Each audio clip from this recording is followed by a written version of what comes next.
Hey guys, welcome back. It is a little chilly this morning, it's actually afternoon.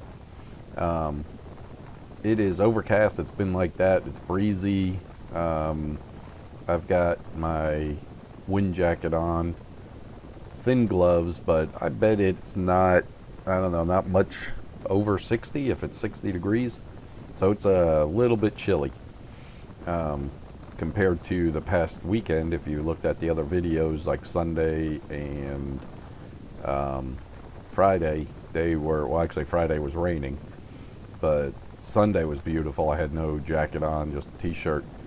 Um, but yeah, beautiful. I'm taking the back roads in. I just don't feel like dealing with the stoplights and traffic. I try to change it up a little bit.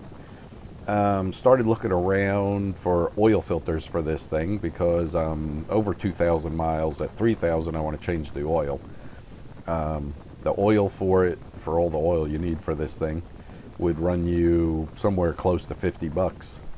And the oil filter is about 14, anywhere 10 to 14 bucks online.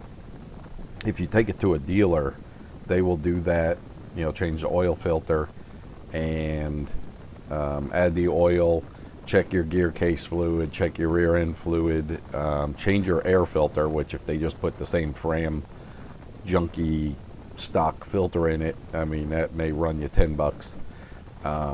They will charge you about $300 for that 3,000 mile service. So it is up to you if you want to spend the 300, or if you're unable to, if you're not mechanically inclined, or it's just something you choose not to do, then that's about what it will cost you, from what I've seen on other videos of people having their vehicles serviced. So, but I'm going to change my own oil. It's absolutely simple to change, so that will be no problem. I'll change that, and I always check the fluids anyway, like the gear fluid and transmission fluid. The oil, I checked the oil the other day. It's just getting a little discolored.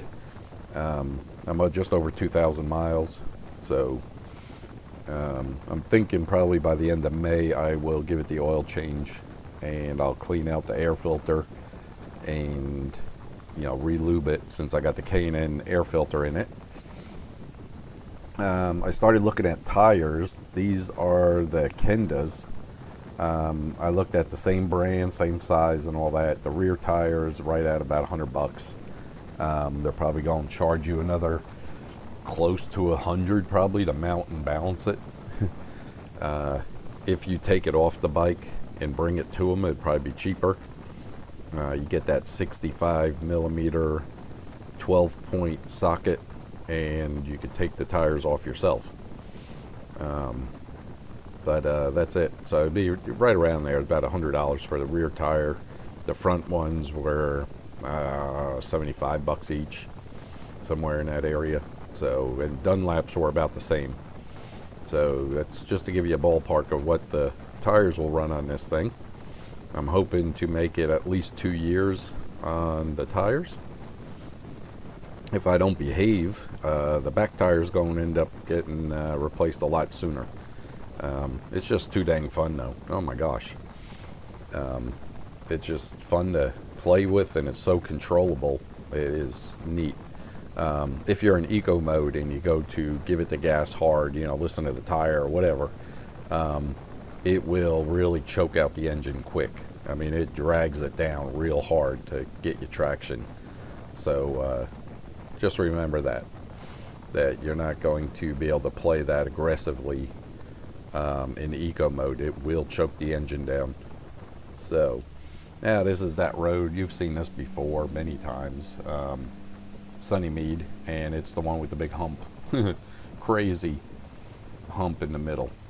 So the bike wants to wander everywhere. But it's not a big deal. I'm getting used to it. But boy, it's green. Very lush. Enjoying fishing already. Fishing's been good. The river's been up a little bit. We've been getting quite a bit of rain, so I'm letting that go down. Hopefully this coming weekend I'll be able to get out there and get some fishing on the river done. Alright, let's boogie on down this road. There you go, 79, 80, 82, 83. That was 83. That's not too bad. They handled pretty good. It's not, this is not the road to do that. I could definitely feel it twitching. You know, it wanted to track really bad at that high speed. But it takes this thing no time to get up to 90, 100 miles an hour. I mean, you are there in the twist of the throttle.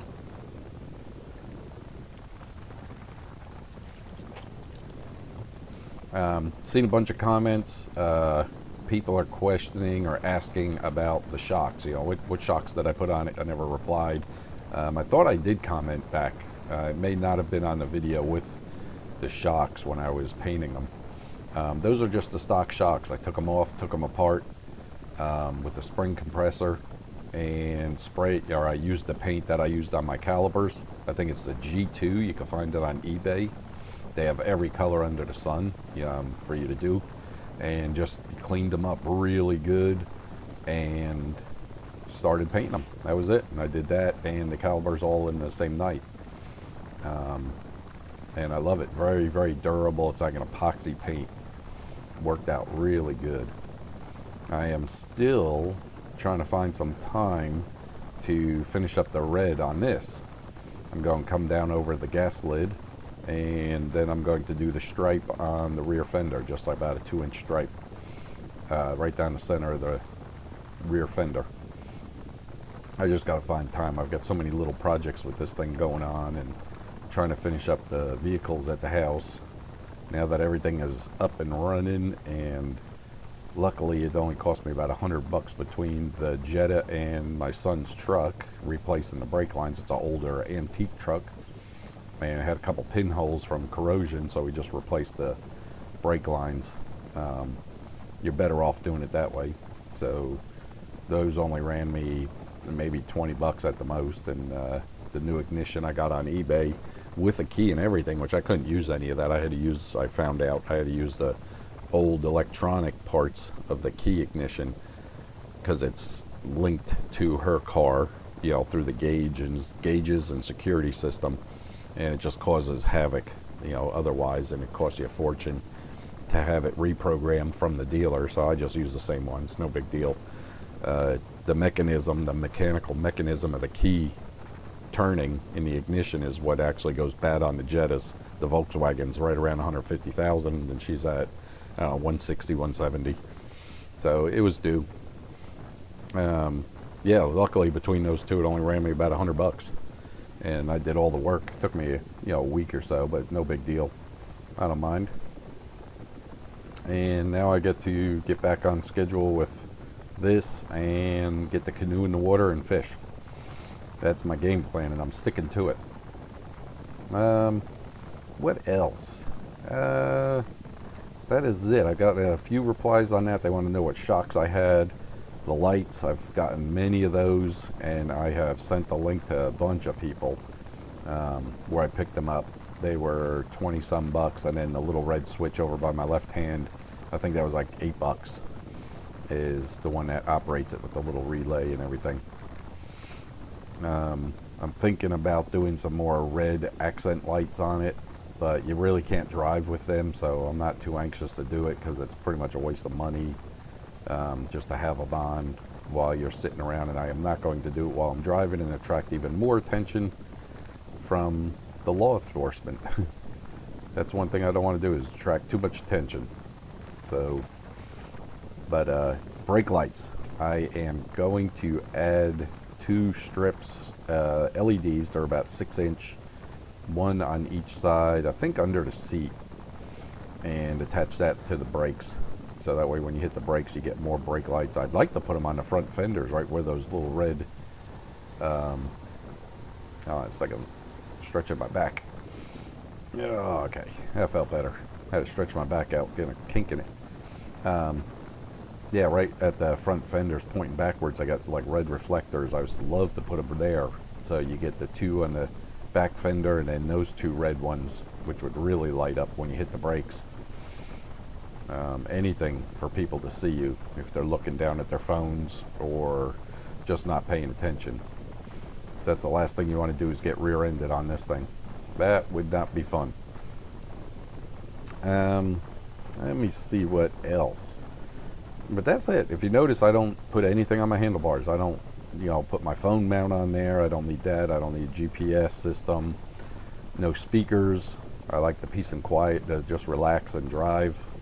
The charging system, if I need to charge my phone, I just throw it in the front box with my phone in there. I have a little cable and just charge my phone that way, because I don't even look at it while I'm riding this thing, so I don't care. I like to get away from all that, kind of unplug and detach from that and just relax and have fun. But that is it. This is real close to home. Just head down this way.